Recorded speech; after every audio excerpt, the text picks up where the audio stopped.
Ben Troupe, you've walked in just in time to sort of save my life on Twitter, man. I'm getting knocked around by these Alabama football fans over here in Tuscaloosa.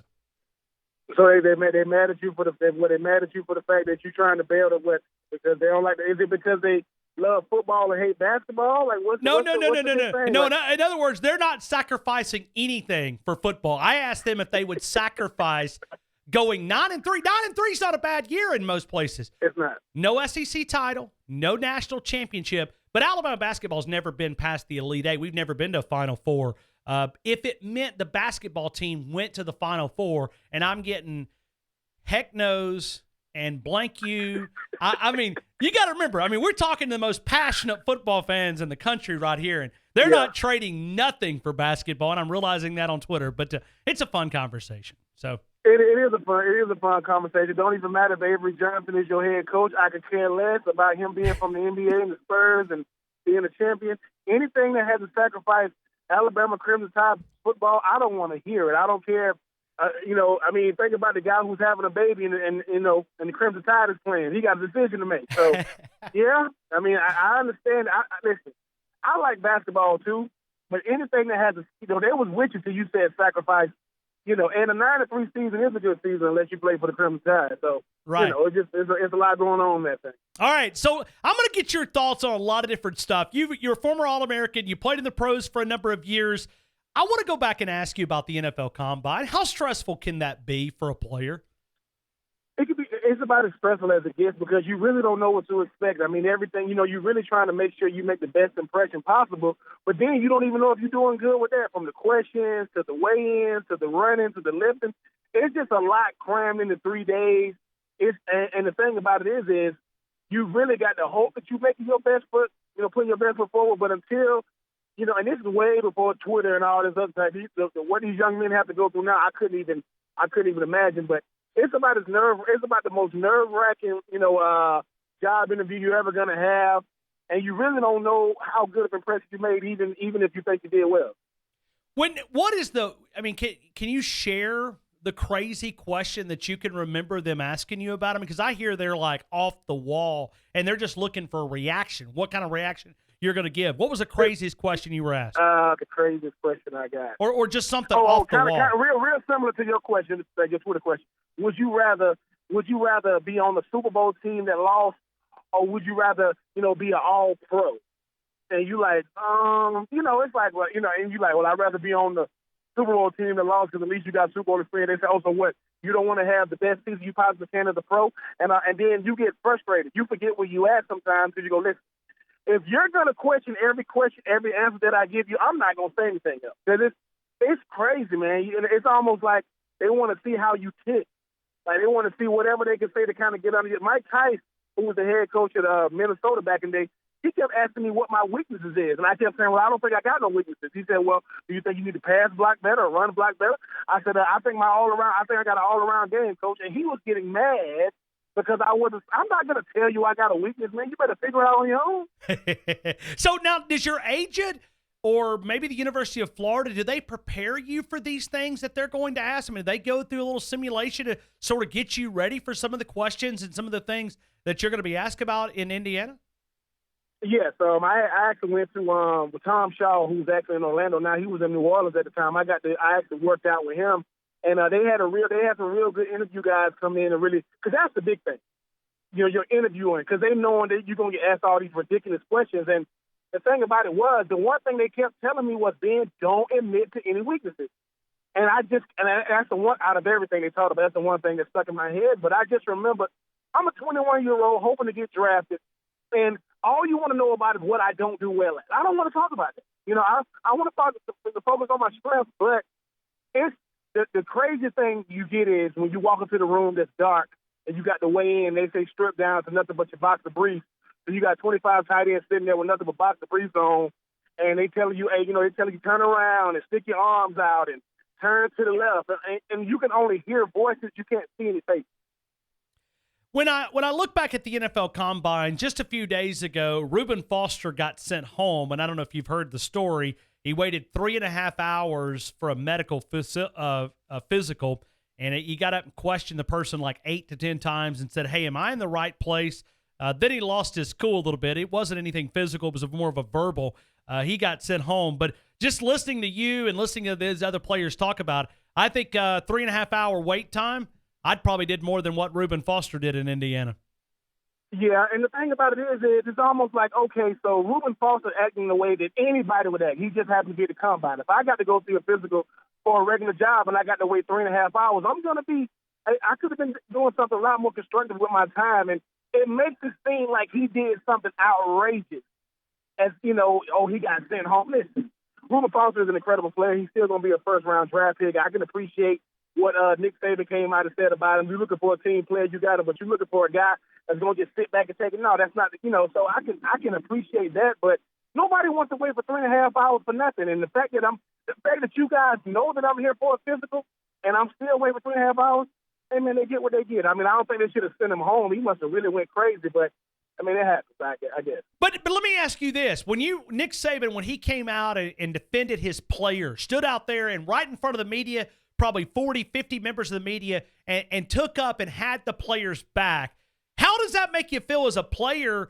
And I mean, it does more than just for Reuben Foster. It does for players in that locker room. That's my head coach, and he's got my back, and he's going to defend me out in front of the public spotlight. That has to create that rapport with that coach and that player.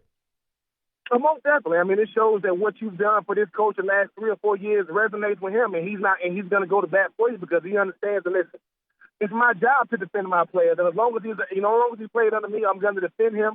Because the thing is that he knows that when he speaks, it resonates throughout college football, throughout football in general, the college football landscape, and he don't want people badgering a young man who they don't know. Don't take one incident and make it seem as if that's his whole career or that's who he is as a person. I know the young man personally, and I'm not going to let you guys just bash him. Yes, he got sent home, but he got sent home because they don't like the way that he was speaking to the medical staff. But he's still a great young man. I think that resonates well, not with just current Crimson Tide players, but future guys that's thinking about coming there. That's a great point. We're talking to Ben Troupe, the All-American NFL tight end from the University of Florida, played in the SEC. Let me ask you about O.J. Howard. Guy's 6'6", 250-plus pounds. He ran a 4.51 40-yard dash and looks like he's sculpted out of marble. I mean, the guy pulls off his shirt and it looks like, I mean, he's just chiseled. What do you see in O.J. Howard? His game really resonates a lot with Vernon Davis. When I see his build, when I see how fast he is, how freakish he is in the passing game, I think that somebody's going to be lucky to get him. I think of a team like the Giants who haven't had good tight end play since the days of Jeremy Shock and guys like that. I think somebody's going to be lucky to get him because I think his potential is through the roof. I don't think that because of the offense that he played in, he really got to utilize his talent as much as he would wanted to. But he's not like one of these running backs that come out of Alabama, man, that's got a lot of tread on the tires, man. This boy has barely scratched the surface, and I think he's going to be incredible on the next level. What do you see in Jalen Hurts? Because we talk about throwing the football at times, especially at the back end of the season, really struggled throwing the football. He still led his team to a national championship appearance, had a great defense, but a pretty great job as a true freshman, but still some work to do when we talk about spinning the football. Well, the fact that he was a true freshman and only lost one game, which happened to be the national championship, I think he's still, I think his best years are still ahead of him. I mean, obviously, whenever you got wheels like he does, it kind of takes away from your, learning how to, sit in the pocket and throw the football. But for what they ask him to do, I think he's doing a great job. And if they can keep some big time receivers around him, and they force him to throw the football and really work on his pocket passes, I think he's going to be even more dangerous because I see a guy like him only getting better. We're talking to Ben Troupe, the All-American tight end from the University of Florida. When we look at the NFL, we're getting a guy, and I don't know, you may or may not know Brian Daboll. He coached the Patriots organization for quite a while. He spent some time in Cleveland, Miami, also in Kansas City. But looking at a guy, he coached tight ends, by the way, there in New England for Bill Belichick. He's now going to be the new OC at Alabama. How hard will that transition be from the NFL game going down and working with college kids from his perspective? I don't think it's going to be hard for him because of who he coached under. I mean, the fact that he coached under Bill Belichick and they do things the Patriot way, which is very, very similar to what you get when you got a Nick Saban. You're going to do things the Alabama way, and then, obviously he's learning under Josh McDaniels.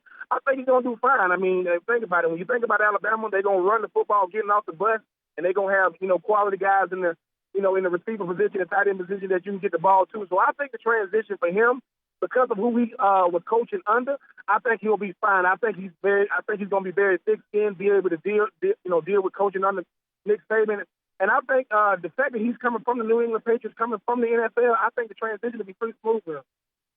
When you look at the game of college football from when you played at the University of Florida, was an All-American, and you look at it now, what is the biggest change that you see in college? I think the lack of great quarterback play. When I was in the SEC, we had some great quarterbacks, man. I mean, you think about Rex Grossman and Aaron Ross, and then you had David Greens, and you had some really good quarterback play in the SEC. Now everything is going to the spread. I mean, nobody really under center anymore, and it's really about these up-tempo offenses trying to keep pressure on these defenses. And the one thing is, a lot of these quarterbacks aren't developed for the next level because they never under center. I mean, they just shotgun snaps every single time. Even though I think that they definitely got to play within the confines of those colleges that they play at, but they're not really having these guys ready to get the quarterback position for the next level like they used to. Yeah, and I go back. I mean, think about it. If the quarterback that you played with, and I'm trying to think, was it Rex Grossman there at Florida? It was Rex Grossman, yeah. All right. Yeah, I mean, what if you think Steve Spurrier would have had these poster boards on the sidelines and a coordinator down reading the defense for every single play for the quarterback? I mean, the old school quarterbacks, they make fun of the sort of new age quarterbacks that lean on the OC at the sidelines reading the defense for you. That seems to be a problem with the old generation quarterbacks, and I don't even say old, 5, 6, 7, 8 years ago to current day quarterbacks. Yeah, you're right. It's almost like you got a tutor on the field. It's like you got somebody making every single decision you make. It's like that's why they give them the play to the quarterback and then they snap the ball with 2 seconds left because they're trying to get these guys into the perfect play when these guys aren't really developing how to be a quarterback. Because if every single thing I do, somebody is telling me to do it, listen, it's going to be in this defense. They roll to this coverage, throw to this guy. You got a lot of information going in right before the play. Whereas back in the day, call the play. The quarterback job is to figure out the defense, go through your reads. If it's not there, throw it away.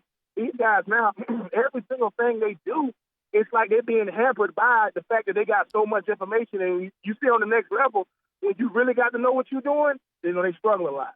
All right, Ben, but when you look at it, by doing that, you're almost stunning the growth. Like you're preventing your quarterback from growing. It's like a crutch, man. I mean, you're depending on that guy on the sidelines rather than do it yourself. I mean, in some ways, yeah, it may be helping temporarily, but it sort of stunts the growth when you talk about player development. Yeah, and when you look at these head coaches want these quarterbacks to be extensions of them. But when you got a guy that thinks like you, but he's used to everything being done for him. Like, Coach, I've never really had to read defense. I don't really know about pass, coverages, and I don't really know about, blitz pickup. And when you look at it, like I compare it to a guy like Drew Brees. He's an extension of Sean Payton, what they thinking like, but he knows everything that's going on. And you got a guy that's going to replace him that knows nothing about what's going on. He really calls the play and runs it. He don't know about, who his hot reads are. And you're right. It's really starting to grow for these quarterbacks. You're taking a guy that probably would have took 2 years to develop. He might not ever develop. He might be looking at him, as a career backup in the NFL. All right, let me get your thoughts on your Gators right now. They returned 9 offensively starters from last year's team. Now, I know offensively they struggled at times. They do return their quarterback. They got 5, 6 players, depends on how you want to count them on the defensive side of the football. What do you expect from the Florida Gators in 2017? I'm expecting to finally get a quality quarterback play. If you look at what we've been able to have some good seasons, not doing too well in December, and we were able to get a big bowl win. But if we can't get solid quarterback play, we can only expect to win the East and play Alabama and get beat down really, really bad in Atlanta for a lot of years to come. Because, since the days of Tim Tebow's and Chris Leak and the rest of us, we really haven't had a solid quarterback there for a long time. So I know these young freshmen coming up that redshirted last year, we can get some solid quarterback play because I think our defense is going to pick up where they left off and get the ball to some of these, skill guys in that running game. I think we got a shot to be good. But if we can't get no quality QB play, it's going to be a lot of head scratch, a lot of nerves in my house as it's been for a lot of years.